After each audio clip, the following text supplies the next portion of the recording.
जिंदगी जीने का सही तरीका उन्हीं को आया है जिन्होंने अपनी जिंदगी में कहीं ना कहीं धक्का खाया है, जिन्होंने अपनी जिंदगी में कहीं ना कहीं धक्का खाया है, सर्द रातों में खुद को जमाया है, सर्द रातों में खुद को जमाया है और तपती धूप में तपाया है। जिंदगी में सफल होकर उन्होंने ही इतिहास रचाया है, उन्होंने ही इतिहास रचाया है। ऐसे प्रतिभा के धनी माननीय इंजीनियर सीके मंगलम सर को मैं आमंत्रित करना चाहता हूं कि वो आए और विषय बिंदु पर अपना वक्तव्य देकर हम लोगों का मार्गदर्शन करें। माननीय सीके मंगलम सर, जोरदार तालियों से उनका स्वागत करें।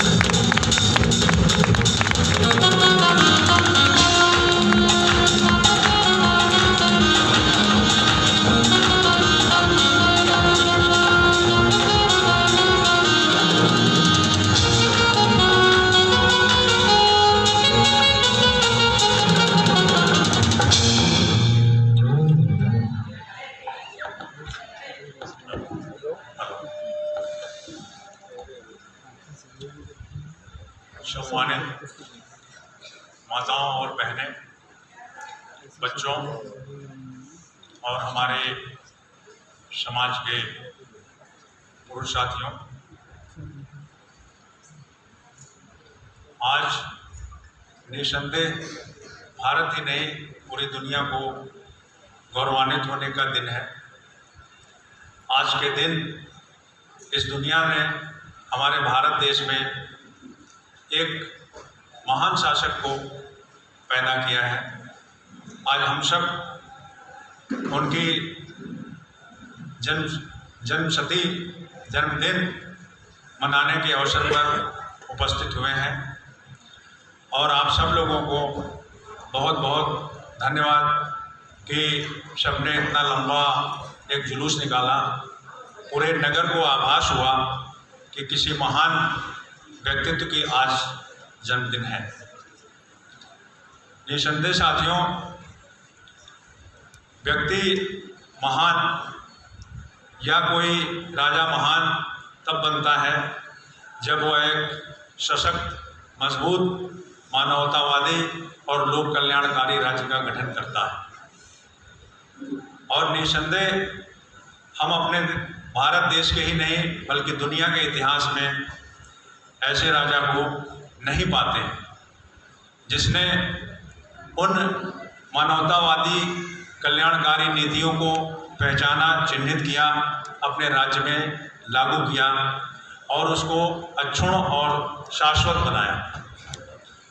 साथियों, मैं आप सब लोगों के बीच याद करना चाहूँगा अपने इतिहास के पन्नों से, जो पत्थरों के पन्नों पे लोहे की कलम से उकेरे गए हैं। अलग अलग भाषाओं में, अलग अलग लिपियों में जब उसको आज की भाषा लिपि में पढ़ा गया तो उसकी महानता के दर्शन हुए। साथियों, वो महान विचार, महान नीतियाँ ऐसी थी जो आज भी लागू हैं हमारे देश में। और अगर हम अपने संविधान, जिसके तहत हमारे देश की व्यवस्था, हमारे समाज की व्यवस्था संचालित होती है, ब्रिटिश काल से आज़ाद होने के बाद हमारे देश के मनीषी संविधान सभा के सदस्यों ने बाबा साहब नेहरू जी, सरदार पटेल और अन्य नेताओं के नेतृत्व में जिस संविधान को अंगीकार किया, उसकी प्रस्तावना को, उसके उद्देश्यों को अगर ध्यान से पढ़ा जाए तो हम सब यही पाते हैं कि ये तो उन्हीं कल्याण, उन्हीं मानवतावादी बातों को प्राप्त करने के लिए ये एक संहिताबद्ध विधान का निर्माण किया गया है, जिसको आज से 2300 साल पहले मौर्यकालीन राजाओं ने, जिसमें चंद्रगुप्त मौर्य ने, जिन्होंने अखंड भारत का निर्माण किया, उसके पश्चात उनके पुत्र सम्राट अशोक ने जिन्होंने इस अखंड भारत को अक्षुण्णता और अपनी नीतियों को शाश्वतता प्रदान की, उन्हीं का विचार इसमें संकलित है, उन्हीं की बातें संकलित हैं।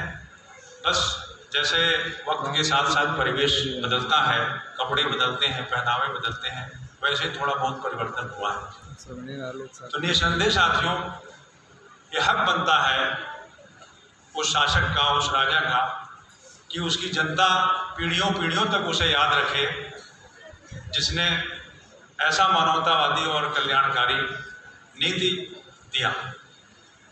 इसकी याद में उन्होंने उस समय तमाम स्मारक बनाए, तमाम चिन्ह बनाए। उनके प्रेरणा स्रोत मानवों में महामानव माने जाने वाले गौतम बुद्ध के विचार रहे, जो आम जनमानस को भाए, पसंद आए, आम जनमानस के जनजीवन को खुशहाल और सुखमय बनाए, आज तक बनाते जा रहे हैं और आगे भी बनाते जाएंगे। तो निसंदेह ऐसे शासक, ऐसे महामानव का हक बनता है कि उनकी आने वाली पीढ़ियां कम से कम उनको याद करें, उनकी जन्म शताब्दियाँ मनाएं। जन्म शताब्दियाँ ही, जन्मदिन ही मनाना उनकी शाश्वतता है, उनके विचारों की निरंतरता है, जिससे हम उसे बार बार याद करते हैं, उनके प्रति नमन होते हैं, श्रद्धा करते हैं, उनसे कुछ सीखते हैं और अपेक्षा करते हैं कि हमारे इस लोकतंत्रात्मक गणराज्य में जो भी शासक हो, प्रधान सेवक हो, वह उन नीतियों को भूले न, उन नीतियों पे चले, उन नीतियों को अंगीकार करे, जिससे जनता खुशहाल और सुखमय हो सकती है। आने वाला भविष्य, बच्चों का भविष्य खुशहाल हो सकता है। इस परिप्रेक्ष्य में साथियों, ये बड़ा ही अच्छा विषय बिंदु रखा गया कि सम्राट अशोक का शासन और वर्तमान सामाजिक व्यवस्था। सम्राट अशोक के इतिहास से जो तत्कालीन सामाजिक ज्ञान प्राप्त होता है, उस परिवेश में समाज की व्यवस्था काफ़ी आज की तुलना में काफ़ी सुंदर नज़र आती है। कोई छूत अछूत या कोई कठोर जातिवादी सामाजिक संगठन या बहुत ज़्यादा वैमनस्यता या घृणा का भाव समाज में, तत्कालीन समाज में नहीं था। आज हम लोग उससे तुलना करते हैं तो इन चीज़ों की कमी महसूस करते हैं। तो निसंदेह सम्राट अशोक की नीतियाँ, उनके कल्याणकारी भावनाएं आज प्रासंगिक हो जाती हैं कि आज हम उनका पालन करें, अपेक्षा करें और अपने जनप्रतिनिधियों को इन्फोर्स करें, दबाव दें कि उन नीतियों को समाज में उतारें, उन विचारों को वे अपने अंदर लाएं। क्या बुरा है अगर हम सब करुणा, मैत्री, सहिष्णुता और प्रेम के भाव से रहें? क्यों हम वैमनस्य, क्यों हम घृणा फैलाएं, क्यों हम कटुता फैलाएं, क्यों हम छूत अछूत का भाव रखें, क्यों हम जातिगत विद्वेष रखें? ये साथियों, हमारे पूर्व शासक को याद करने के साथ साथ हमारा एक दायित्व भी बनता है कि हम समाज के प्रति जैसे भी हो सके इसको निभाएं। कहने को तो साथियों बहुत कुछ है, रात बीत जाएगी, लेकिन मैं बहुत समय नहीं लूँगा। हमारे मुख्य वक्ता भी हैं और हमारे बीच हमारे धर्मगुरु भी हैं, जो बहुत ही हम लोगों को नए नए ज्ञान और नए नए चीज़ों से अवगत कराएंगे। हम भी उनको सुनना चाहेंगे। इसी भी साथियों, आपके बीच एक जोश भरना चाहूँगा। हमारे सम्राट अशोक क्लब ने एक नारा दिया है कि भारत देश की पहचान किससे है। अपेक्षा करूँगा कि आप सब लोग साथ देंगे कि भारत देश की क्या पहचान, भारत देश की क्या पहचान, अशोक स्तंभ चक्र निशान। ठीक है साथियों, भारत देश की क्या पहचान, अशोक स्तंभ और चक्र निशान। थोड़ा और जोर से, भारत देश की क्या पहचान, अशोक स्तंभ और चक्र निशान। भारत देश की क्या पहचान, अशोक स्तंभ और चक्र निशान। धन्यवाद साथियों।